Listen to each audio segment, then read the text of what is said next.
എന്നെ കൊണ്ടാകുന്ന സഹായം നമുക്ക് എങ്ങനെ ചെയ്യാൻ പറ്റും? ഒരു പണി കൊടുക്കുക. ആ പണിക്കും കൂടി ഇവിടെ സൗകര്യമില്ല. എന്താ ചെയ്യുക?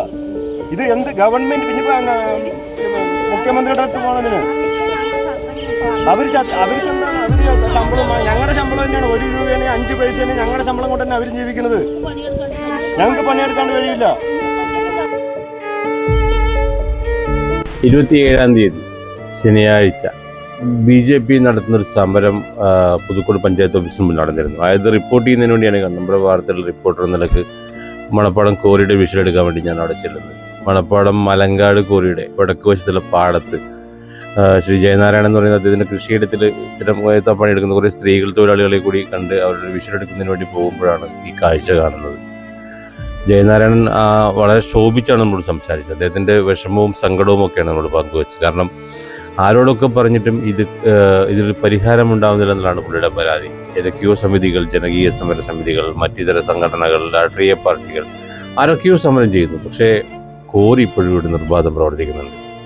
ഇത് പ്രത്യേകിച്ച് ഒരു ജനവാസ മേഖലയിൽ ഒരു വെറും 100 മീറ്റർ ദൂരത്ത് മാത്രം ഒരു പുഴയും ഒരു തടയണയും ഒരു വലിയ പാലവും ഒക്കെ ഉള്ള അല്ലെങ്കിൽ സാഹചര്യങ്ങൾ കൊണ്ട് മുഴുവൻ പ്രതികൂലമായ ഒരു സ്ഥലത്ത് എങ്ങനെയാണ് ഈ കോറി പ്രവർത്തിക്കുന്ന ചോദ്യം ഇപ്പോഴും എയറിലാണ്. കാരണം ആർക്കും മറുപടിയില്ല.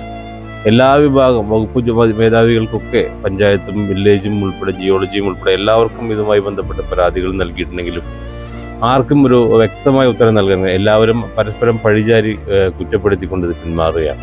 നിങ്ങൾ ഈ കാഴ്ചകളൊന്ന് കണ്ടു നോക്കൂ. ആ കോറി പ്രവർത്തിക്കുന്ന സമയം രാവിലെ 10 മണിക്ക് അവിടെ ഖനനം നടക്കുന്നതിന് വേണ്ടി അവർ സ്ഫോടനം നടത്തുന്ന സമയത്ത് കുറച്ച് പ്രായമുള്ള സ്ത്രീകളാണ് ആ പ്രദേശത്ത് പണിയെടുക്കുന്നത്. അവർ പാടത്ത് കുഴഞ്ഞു വീഴുന്നതും അതിനുശേഷം അവർ ആശുപത്രിയിൽ കൊണ്ടുപോകുന്നതുകൊണ്ട് ഇതിൻ്റെ പുറകെ വരുന്ന കാഴ്ചകൾ. ഇത് ആരെങ്കിലും പറഞ്ഞതല്ല, ഞാൻ നേരിൽ അനുഭവിച്ചതാണ്. മണപ്പാടത്തെ ഈ കോറി ഒരു പാരിസ്ഥിതിക വിഷയം തന്നെയാണെന്ന് ബോധ്യപ്പെടുത്താൻ ഇതിലും വലിയൊരു തെളിവുണ്ടെന്ന് ഞാൻ തോന്നുന്നില്ല. ഇതുപോലെ എത്ര വീടുകളിലെ ഇതിനു മുൻപ് ആ പ്രദേശത്തുള്ള പല വീടുകളുടെയും ചുമരുകൾ വീണ്ടതായി പലരും പറഞ്ഞിരുന്നു. അതുപോലെ സമരസമിതി ആളുകൾ ഈ കാര്യങ്ങളൊക്കെ ഉന്നയിച്ചുകൊണ്ട് വിവിധങ്ങളായ വകുപ്പുകൾക്ക് പരാതികൾ മൂവ് ചെയ്തിട്ടുണ്ട്, കോടതിയിൽ കേസ് നൽകിയിട്ടുണ്ട്. പക്ഷേ ഇപ്പോഴും കോടതിയിലെ എല്ലാ ഒരു ഡീംഡ് ലൈസൻസിൻ്റെ മറവിൽ കോറി അനിശ്ചിതം പ്രവർത്തിക്കുകയാണ്.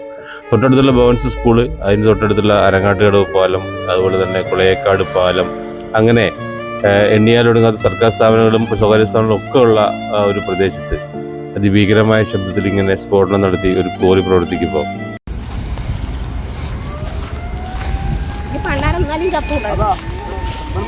ഇതിനെ പൂച്ചയ്ക്കാരും മണി കെട്ടുമെന്ന ചോദ്യം ബാക്കിയാവുകയാണ്.